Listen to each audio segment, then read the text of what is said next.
This is He Knows the Sport, bringing you that heat and that fire. Again, pandering narratives. I told you guys, they have what? A ceiling cap. Once they hit the ceiling, they got to come tumbling down. Let me say it again.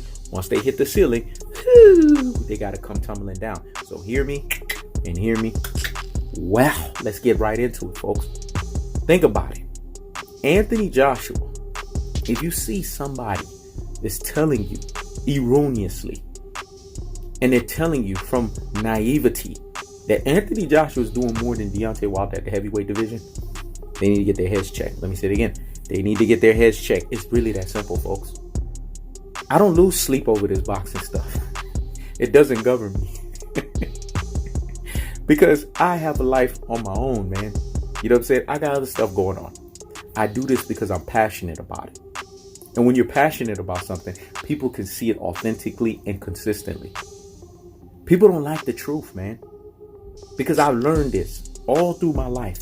Because I'm the ultimate truth teller, right? I come in truth telling fashion. People have an issue with it. You're deemed as controversial. You're deemed as, man, get him away from me.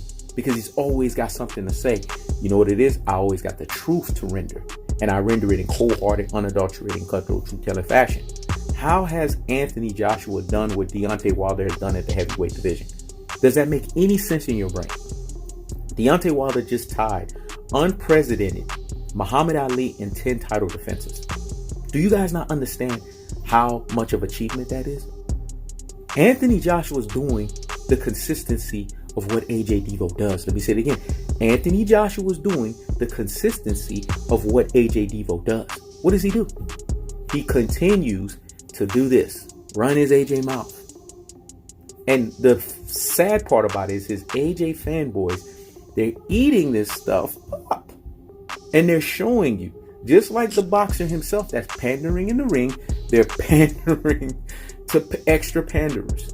There's two forms of panderers. There's the dupers. They're the ones that dupe you through pandering. And then there's what we call extra panderers. They're the ones that allow themselves to be duped. Let me say it again. There are dupers. This is the folks that pander, right? Because they have no choice but to stay on shaky ground because they don't want to accept the truth. They don't even believe in their own pandering. That's the sad part about it. Because if you listen to them long enough, they'll start telling you some truths. Because even they understand that, man, I have to come to the realization of that. It's that simple. But extra panderers always want somebody to pander to their theology. Because remember, it's about the reverse biased detractors, aka panderers mindset. If your mindset is to think in a reverse bias and a detractor and a panderer form, then guess what? You're not going to think straight. Because you already got your mind made up on how you see boxing. But just because somebody else sees it differently, oh, you don't know boxing. You don't know what you're talking about. You don't know boxing. You're casual. No. How about you open your one-trick pony, archaic viewpoint on how you see boxing and say, the person is different, so maybe they see things differently. What are we seeing here? Men lie, women lie, numbers don't. How does Anthony Joshua compare to Deontay Wilder? Does he have 10 title defenses? His resume has shown you he is robotic, he has stamina issues, and he's chinny chin chin. Let me say it again. He is robotic, he has stamina issues, and he's chinny chin chin. He had troubles in the Povetkin fight. He had troubles in the Parker fight. He had troubles even in the Dillian White fight. The guy that I showed you on a community post that trips forward. He doesn't trip at least backward. He trips forward into the line of fire. This guy got dropped by Andy Ruiz Jr., who we know to be the Mexican super extreme on steroid variation of what we call Buster Douglas. Probably has the shortest reign as a heavyweight champion. That's sad. 6 months. Even LL Cool J got on him. That's another time and another place. But folks, you guys have to understand. This guy, this is why people were rooting, and I could understand why the Mexican community fan base and some variations of the black community fan base were rooting for Andy Ruiz to win, because they knew this was going to happen again. They knew that Anthony Joshua was going to duck that free smoke. He didn't want that work from Deontay Wilder. This is what it boils down to, man. One guy is speaking, receiving, and believing what he's saying and putting it into existence each and every time he steps into the ring and showing you that he is a man with purpose, competence, and fortitude, i.e. Deontay Wilder. And another guy is being what he's always been, an AJ Devo. He doesn't care about you. I don't know how many times I have to tell these AJ fanboys. AJ will shake your hand and he will ask his bodyguard to give him sanitizer so he could clean his hands after he shook your hands. Let me say it again. AJ will shake your hands and he will ask his bodyguard to give him sanitizer so that he could clean his hands after he shook your hands. Or he'll take his hand and wipe it on the back of the bodyguard. Don't take my word for it. Go look at when he was with Floyd Mayweather and they met up with each other. Go look at every time he was shaking somebody's hand. AJ took his hand and wiped it on the back of the bodyguard because he didn't have access to hand sanitizer. This is why I call him AJ Devo. This is why I say he is a celestial being that they worship. I told you, a boxer called him a deity. I mean, that's sickening. That is sickening on so many levels. The boxer's name is O'Hare. There's a video surfacing out there where he called Anthony Joshua a deity. You see what I'm talking about? Now this fool had the audacity to say that the fight needs to be in Wembley, in a packed stadium of 80,000. Listen, man, Wembley, the UK can't compete with the United States when it comes to boxing. And we're talking about the rich traditional histories of the United States versus the UK. UK is still catching up. They're basically 500 years behind the curve because they can't have the cachet from a promotional standpoint.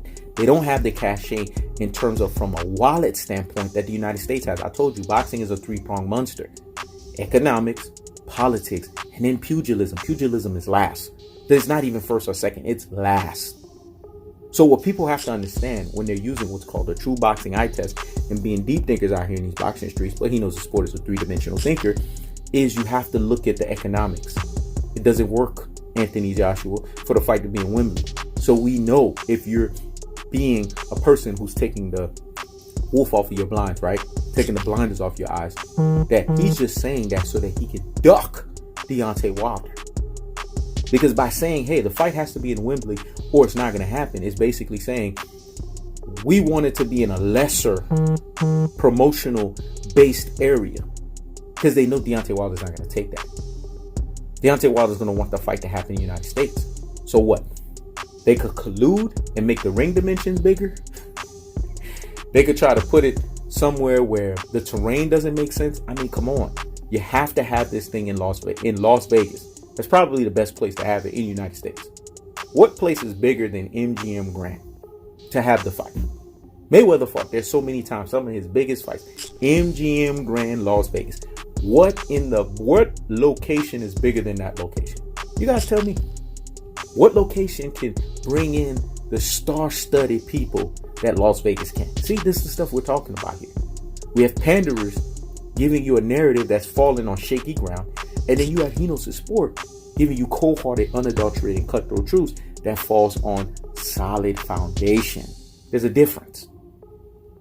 Don't fall for the duping. Get the understanding of what's real. Because the difference between the dupers and like Henos of Sport that's giving you something that's real is the fundamental difference is one person is pandering. So remember, as a panderer, you got to continue to pander. Whereas Henos of Sport doesn't fall under that because I'm a truth teller and I'm telling you the truth. Look at Deontay Wilder from a personality standpoint, from a charisma standpoint, from a fighter's energy standpoint, and then assess Anthony Joshua. And you guys can put two and two together on who really wants to fight and who really is going to win the fight. It's really that simple, folks. This is Henos of Sport. Checking out.